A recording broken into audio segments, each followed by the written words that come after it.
big epic storytelling.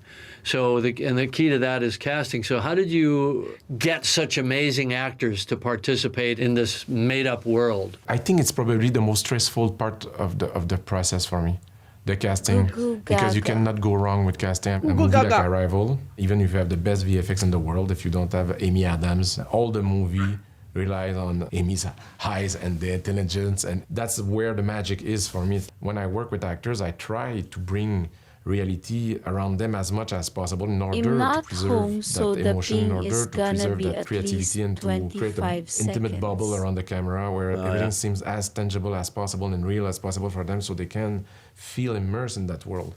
That's why I'm in awe and really impressed by how you do it. It's amazing that you can reach performance as you do, and that level of emotion as you do, and in a world that is not existing. It's amazed me. But actors live in here and in here anyway. Yeah, it's true. Like in theater. Yeah. Get to gaming. Exactly. So Chalamet is obviously such an obvious choice once you've seen him in the role. Was he always obvious to you, or were you exploring and stumbled over him? Play some DCS He was my only choice in my mind for several reasons. Especially since First he of all, did because of his DCS, now I acting definitely chops. I won't. mean, he's a really solid Actually, I nostalgic, he was too big. actor. He has a whole soul. I need another hard drive very for that mature. fucking game. At the same Like time, he looks 150 gigs. tremendously young on screen. Paul Atreides is like, it's supposed in the book to be 16 years old or something like that. So I needed someone that looks like an old teenager that is about to become a man, and is a very masculine young man. I'm just He has embracing it in a something minute. feminine a little bit. I was going to say that he has a female energy. Yeah, that is Paul Atreides for me. There's something about that Paul is a young man that will get all his power from his feminine side, from his mother's side. The man that gets his power from the female side of its genes, I thought was a very powerful idea in the book. And his fighting style wasn't based on strength. It was based on speed and fluidity of movement. So even when he was doing the typical masculine thing, nothing more masculine than a knife fight, but he still moved like water. It's based almost, as you rightly said, on speed and intelligence, a bit like chess game, you know? Because of the shields, the idea is that you have to bring a blade inside as slowly as possible in the opponent's shield. So in order to do that, you have to distract the opponent. You have to make a series of moves that will distract him. A bit like chess game, you know, when you make moves in order to bring your piece and strike the king. I mean, you obviously were able to inspire these actors to go in all the way, you know, and actors love that, as we both know. They love to be able to go in all the way, but it's up to the director to create that portal for them so that they know who the character is and all that. And it's always especially hard when you're in a fantastic environment that they've never been in. I get a feeling that you surrounded them with sets and with costumes that gave them all that to work with. Are you a director that rehearses a lot with your actors? Do you prefer the spontaneity? I like preparation and spontaneity. I like to read through and then we'll just jump up out of the read through and we'll rehearse. I like to try to find like the key moment of a scene with the actors way in advance so I can always protect it cinematically later so I know where we're going. But then on the day of, I really like to give them a lot of freedom to explore and try different things and go up, go down, turn their backs on each other, whatever it is. I don't like to usually come in with a strong blocking. I may have it in the back of my mind, and I may subtly push them toward a blocking that gets somebody standing near a window so I get that nice light, you know, or whatever it is. Because if there's no lightning striking on the day, what's the fun? From that process, do you change the screenplay sometimes? Oh, sure. Yeah, I always make the assumption that I wish I could afford a better writer. So really the final draft is the cut, but there's definitely a draft the day of. And Bill Paxton taught me this back in the day, because he would come in with so many crazy kind of Midwest bits of slang and expressions I'd never heard before that I just realized, you know, if you want to show up with something a little extra, that works for me. When I look at Avatar, it's so exotic. It is so, it's fantastic and amazing. And me, I think I was going in a different direction, which is like something more familiar. I wanted the audience to feel that Hey, bitch. they had What's a up, bitch strange, boy? close relationship with that with Arrakis. I was not What are you guys aiming doing for Christmas? I wanted to bring Arrakis closer to us. It felt right to me because it meant that people, the audience, will feel a sensation of realism that I think, See the new will Avatar be yet? more touched by Paul's journey, to believe, to be closer. You, I think, totally succeed going in a totally different direction, which is like to go in a... Not that different, because I tried for real touchstones of everyday reality in the human I'm going environment. over to Jim and And the Tammy's exoticism house. Oh, nice. outside, Tell the him I said hey. alienness. There's a very Tell him specific I said shot Merry of three Christmas. ornithopters. No, I You miss him. see two initially, and they're stacked on a very long lens shot, and then a third one swoops in across the foreground. And we've all seen that shot done with Hope they're helicopters. doing I'll good. be leaving in And a you couple instantly of made your minutes. aircraft, tell 'em I said your hi. exotic aircraft design Hope they're doing familiar. We've all seen that shot in Black Hawk Down or Exactly. or whatever. It's right? you're the first one to mention it. It's an homage I let to them know. Ridley. I But it's really, powerful. because I wanted to Like have good. that exactly that subconscious response in the audience mind, thinking that those machines could be real. But you did the same with Avatar when you were designing your aerials using lens that felt like grounded into reality. When you are working in Dune full was great. Yeah, it was. virtual environment, it means I wish that you I had had seen it in to theaters. bring that discipline and that structure without any reference. It's amazing for me.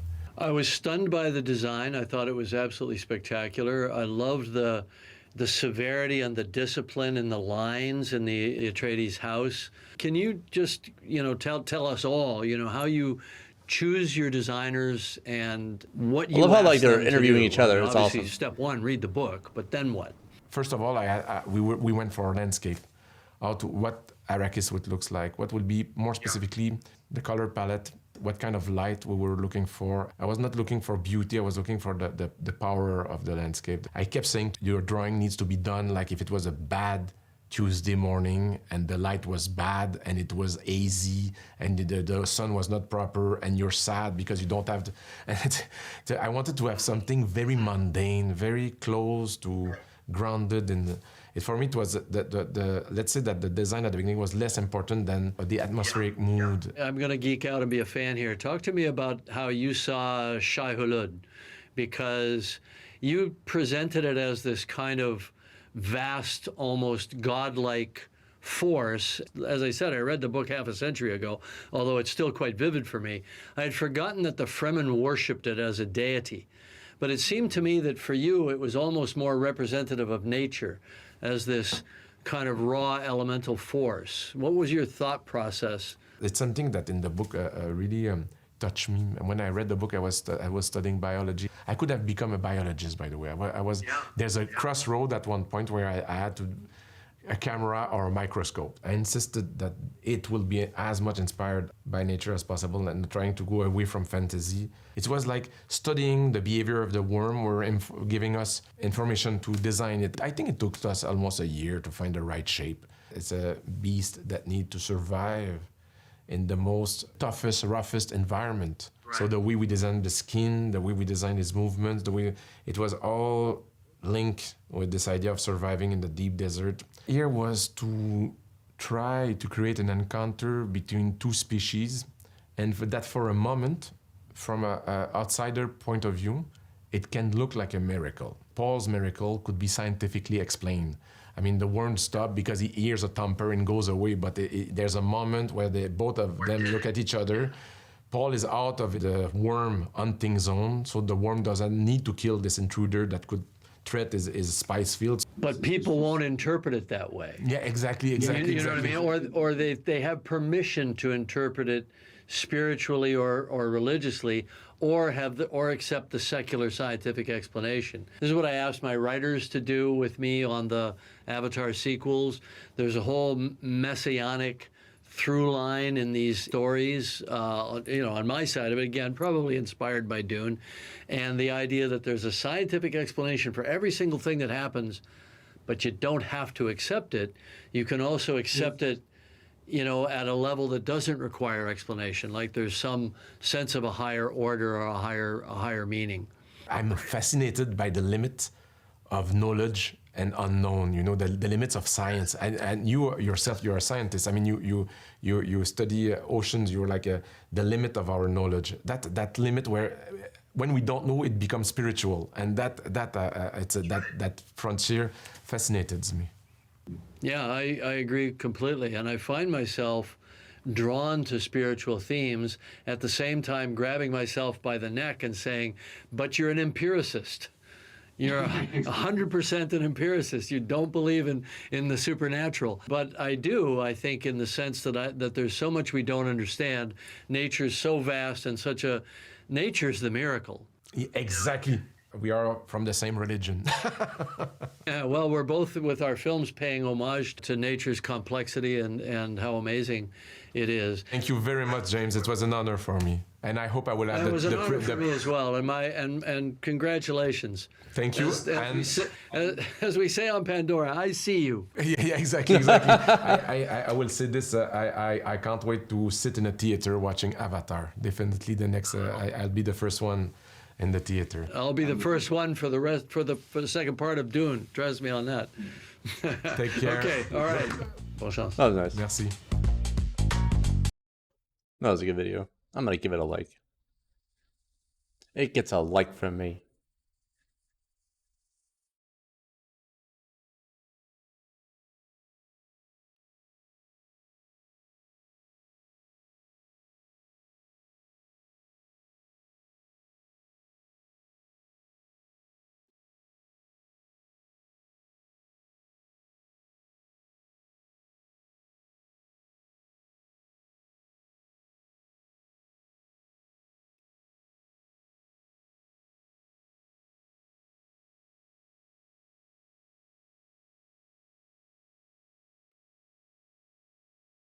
Radio check. Spotter, radio check.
Why is snake so long to load?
The leader has just done a 143.00.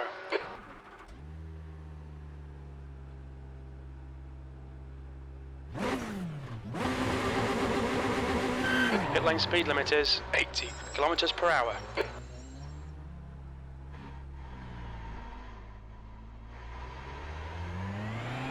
Track's clear. Push, push, push.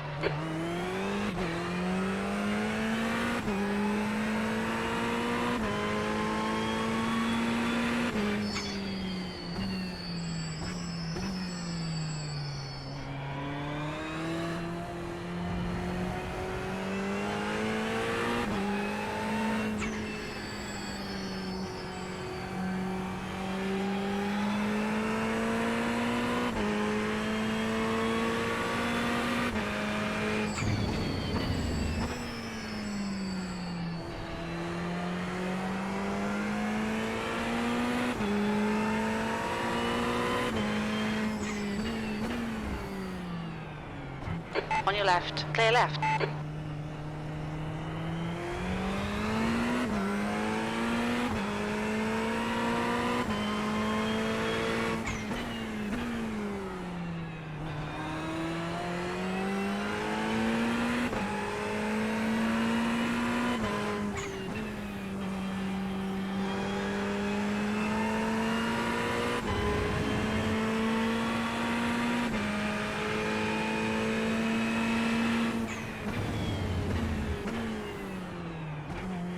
The leader's just done a 142.73.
Sector 2 is 2.4 off the pace.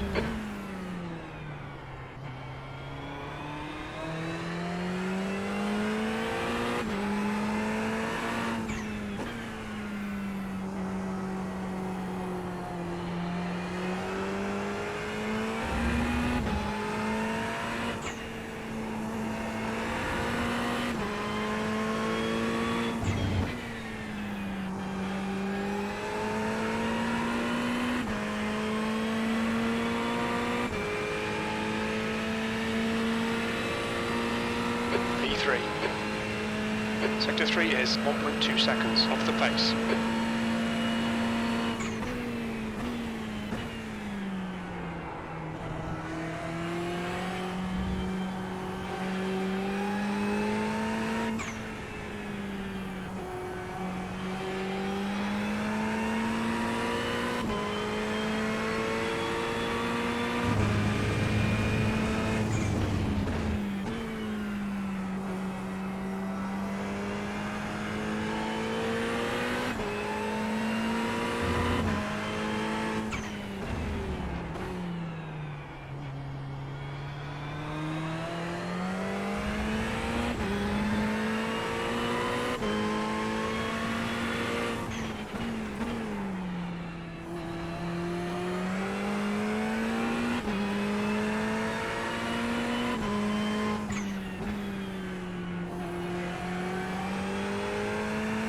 The leader has just done a 142.65.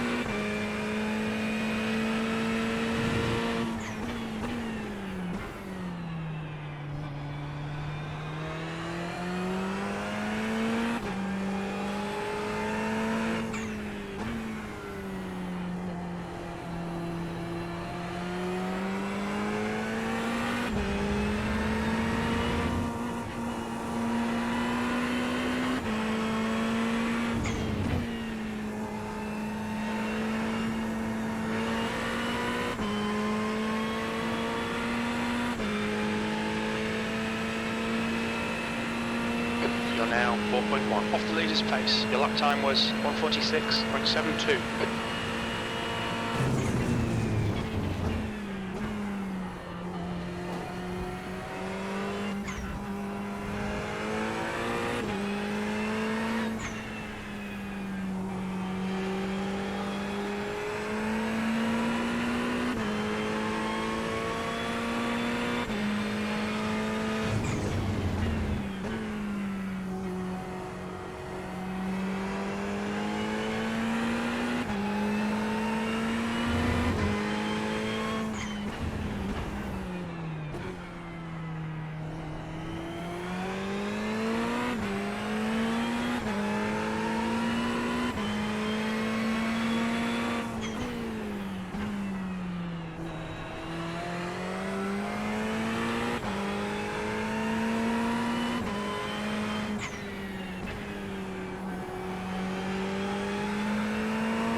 I gotta go to the store. I'll be back later. Hey, Nick. What's up, buddy? Hey, it's good to see you, dude. Where you been? Where you been at? I gotta run. I'll be back later. I gotta play some Sea of Thieves or you know, Fortnite or something soon, or Rocket League. I'll be back. 30-minute stream over.